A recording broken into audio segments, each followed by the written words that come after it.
Welcome back to my channel. Today I'm showing you how to make Valentine's Day shirts for my Create and Sip series. For this project, you will need freezer paper, an X-Acto knife, fabric paint, t-shirts of your choice, an iron, and some pink Moscato, of course being optional if you're over the age of 21.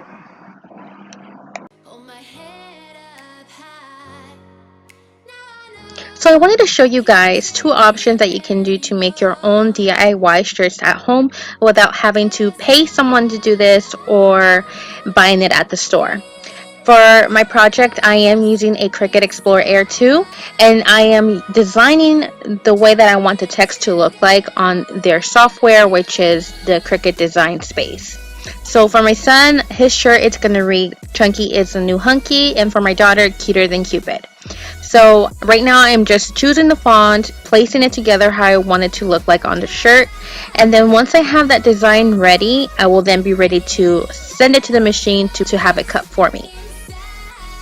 For this particular project, I'll set the material to washi tape.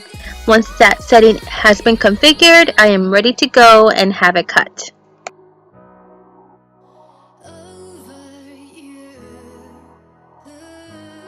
If you don't have a cutting machine, you can use PicMonkey.com to design and print your stencil. Designing is free, but to export you need to pay. And the way to avoid that is just simply screenshot your work and send to the printer.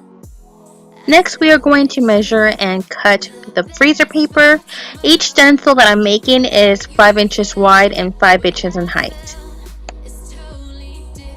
Now we are placing the freezer paper shiny side down to the sticky mat. And once that is in place, we will then just have it inserted into your Cricut machine and let the machine do the work for you.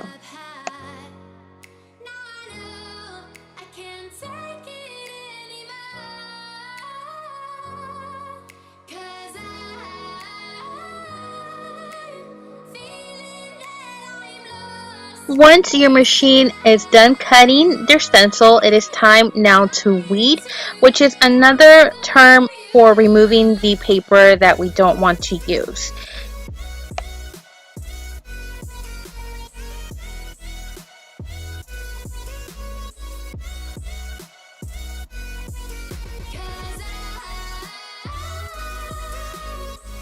Option 2 is a print and cut by hand. If you don't have a cutting machine, simply place your freezer paper shiny side facing down on top of your printed design.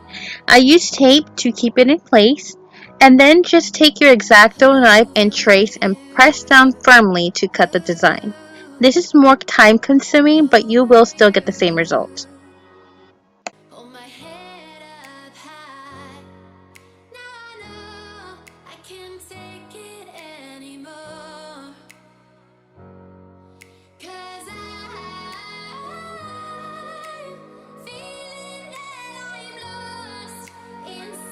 This is the finished result after cutting by hand the stencil.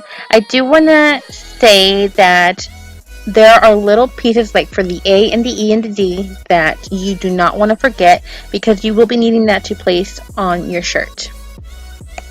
Now the fun part begins. We are pressing down on the stencil with the iron. I have it set on cotton, and this will just be a few seconds until you see that the entire stencil is pressed down on the shirt without lifting.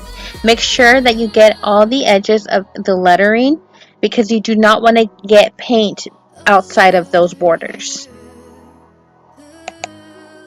Taking a sponge, now we are dabbing the fabric paint onto the stencil, making sure that it is a nice even coat on.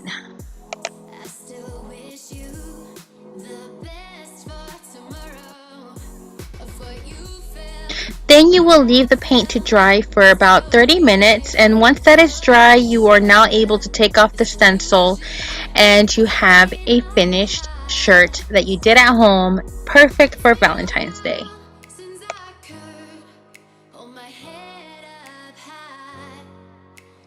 Here are the two shirts that I made for my kids, and let me know if you like these sort of videos, and see you guys next time.